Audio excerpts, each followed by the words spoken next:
adalah satu. Masya Allah, Alhamdulillah. Di samping memiliki cahaya sendiri seperti yang disebutkan Quran, di dalam relung terdapat sebuah lampu.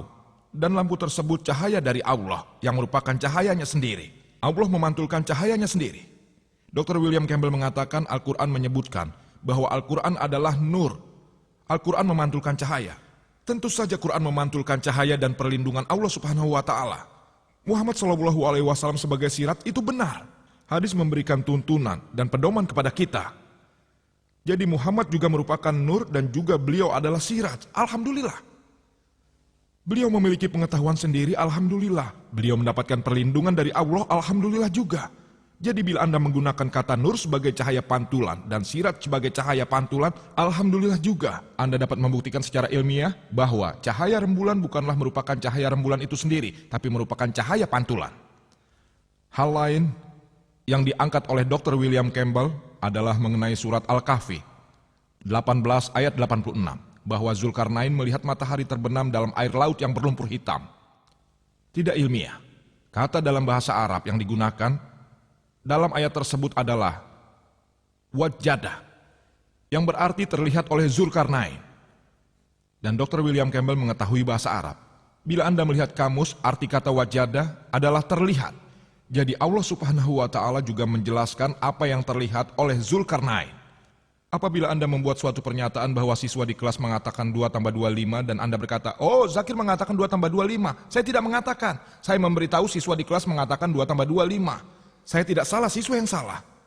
Ada berbagai macam cara untuk mencoba dan menganalisa ayat ini. Salah satu caranya adalah menurut Muhammad Asad, bahwa wajada berarti hal yang terlihat oleh Zulkarnain. Pokok permasalahan kedua. Kata dalam bahasa Arab yang digunakan adalah maghrib, dan itu bisa menunjukkan waktu dan juga tempat. Ketika kita mengatakan matahari terbenam dapat digunakan untuk menunjukkan waktu. Matahari terbenam pada pukul 7 sore. Bila saya mengatakan matahari terbenam di sebelah barat, saya menggunakan kata itu untuk tempat. Tapi jika saya menggunakan kata maghrib, berarti saya menunjukkan waktu. Menunjukkan waktu. Maka, Zulkarnain tidak tiba di tempat matahari terbenam. Masalah terselesaikan. Selanjutnya Anda bisa selesaikan dengan berbagai cara. Bahkan Dr. William Campbell berkata, tidak. Pemikiran dasarnya terlalu berlebihan, itu bukanlah terlihat oleh, itu sebenarnya seperti ini. Mari kita analisa lebih lanjut. Ayat Al-Quran menyebutkan matahari terbenam dalam air laut yang berlumpur hitam. Sekarang kita tahu, ketika kita menggunakan kata-kata matahari yang terbit dan terbenam, apakah matahari yang terbit? Secara ilmiah matahari tidak terbit dan juga tidak terbenam. Kita mengetahui bahwa matahari tidak terbenam sama sekali. Itu rotasi bumi yang memunculkan matahari yang terbit dan juga terbenam. Namun, bila Anda membaca surat kabar harian yang menyebutkan matahari terbit pada pukul 6 pagi, terbenam pukul 7 sore, oh surat kabar tersebut salah, tidak ilmiah. Bila saya menggunakan kata bencana, oh di sana terjadi bencana. Bencana berarti sejumlah kecelakaan. Jadi, ketika saya berkata bencana ini, maka tiap orang tahu yang saya maksud adalah sebuah kesengsaraan atau kecelakaan besar, bukan mengenai bintang jahat. Saya dan Dr. William Campbell tahu, ketika orang sedang marah, kami menyebutnya orang gila. Benar atau tidak? Paling tidak saya percaya Dr. William Campbell juga begitu. Kita menyebut orang tersebut gila, dia sedang marah. Apakah arti dari orang gila? Itu berarti tertabrak rembulan. Bagaimanapun bahasa bisa berubah, seperti halnya dengan matahari terbit. Sebenarnya hal itu hanya merupakan penggunaan kata-kata. Allah juga memberikan perlindungan kepada umat manusia. Ia juga menggunakannya bahwa kita memahami. Jadi itu hanya matahari yang terbenam, bukan karena matahari yang benar-benar terbenam. Jadi terbuktilah bahwa ayat dalam Al-Quran, surat Al-Kahfi 18 ayat 86 tidak berlawanan dengan perkembangan ilmu pengetahuan. Dan hal itu hanya cara bagaimana orang menyampaikannya. Ia mengutip surat Al-Furqan 25 ayat 45 dan 46 bahwa bayang-bayang memanjang. Kalau dia menghendaki, bayang-bayang itu akan tetap. Di dalam bukunya beliau menyebutkan, apakah matahari bergerak? Di ayat mana yang menyebutkan matahari bergerak? Al-Furqan 25 ayat 45 dan 46 tidak menyebutkan bahwa matahari bergerak.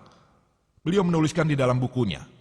Kita diajarkan di sekolah dasar, dan beliau juga mengatakan hal tersebut dalam pidatonya. Hal ini disebabkan rotasi bumi, bahwa bayangan memanjang dan menjadi kecil. Namun, apa yang disebutkan dalam Al-Quran matahari petunjuk atas bayang-bayang itu. Zaman sekarang, orang tidak bersekolah pun tahu bahwa bayangan disebabkan oleh cahaya matahari. Jadi, kalau orang yang tidak bersekolah pun tahu bahwa bayangan disebabkan oleh cahaya matahari, jadi Al-Quran sempurna karena tidak menyebutkan matahari bergerak dan bayangannya menjadikannya seperti itu. Dia meletakkan kata-katanya sendiri pada Al-Quran. Matahari adalah petunjuk. Matahari mempengaruhi bayangan. Tanpa cahaya matahari, Anda tidak dapat memperoleh bayangan. Ya, Anda bisa memperolehnya dari lampu, tapi hal itu berbeda. Namun di sini hal itu berkaitan dengan bayangan yang Anda lihat yang bergerak, memanjang dan menjadi pendek. Dr. William Campbell membahas tentang kematian Sulaiman. Surat Sabah 34, 12-14 menyebutkan, bayangkan, seseorang yang berdiri dengan tongkat, ia meninggal dan tak seorang pun tahu. Dan seterusnya. Berikut ini adalah beberapa cara untuk menjelaskannya. Poin 1, Sulaiman. Dia Nabi Tuhan. Hal tersebut merupakan mukjizat. Ketika Injil menyebutkan bahwa Yesus Kristus dilahirkan oleh seorang perawan, manakah yang lebih sulit dibayangkan? Dilahirkan seorang perawan, menghidupkan orang mati, atau berdiri dengan tongkat untuk waktu yang sangat lama? Mana yang lebih sulit? Jadi ketika Tuhan menunjukkan mukjizatnya kepada seorang nabi yang bernama Sulaiman, atau Musa dengan membelah laut, beliau melempar tongkat dan tongkatnya jadi ular. Injil dan Quran menyebutkannya. Lalu mengapa Tuhan tidak boleh membiarkan seseorang beristirahat untuk waktu yang lama? Saya telah memberikan pada Dr. William Campbell jawaban yang berbeda. Tidak ada di dalam Al-Quran yang menyebutkan bahwa Sulaiman beristirahat dengan tongkat untuk waktu yang lama. Tidak ada di bagian manapun. Hanya disebutkan bahwa binatang barangkali, beberapa orang menyebutnya semut barangkali, muncul dan memakan. Jadi sangat mungkin. Mungkin Sulaiman meninggal begitu saja. Dan seekor binatang barangkali telah menyenggol tongkat tersebut, dan Sulaiman pun tersungkur. Namun saya mengasumsikan, saya menggunakan pendekatan konflik dengan Al-Quran. Saya tidak peduli apakah Anda menggunakan pendekatan konflik atau kesepakatan.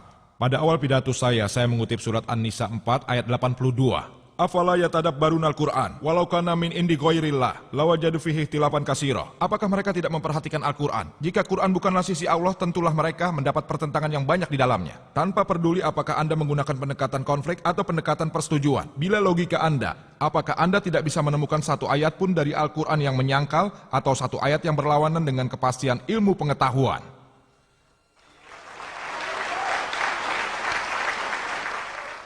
Saya sependapat dengan Dr. William Campbell bahwa Sulaiman berdiri untuk waktu yang lama. Jawabannya diberikan pada ayat yang sama, bahwa setelah Sulaiman tersungkur, para jin berkata, bila kita mengetahui bahwa Sulaiman alaihi salam akan meninggal, kita tidak perlu bekerja dengan giat, menunjukkan bahwa para jin tidak memiliki ilmu gaib. Mereka tidak tahu hal yang tidak terlihat. Karena para jin menganggap mereka sangat hebat, sehingga Allah memberikan pelajaran dan mereka tidak memiliki ilmu gaib.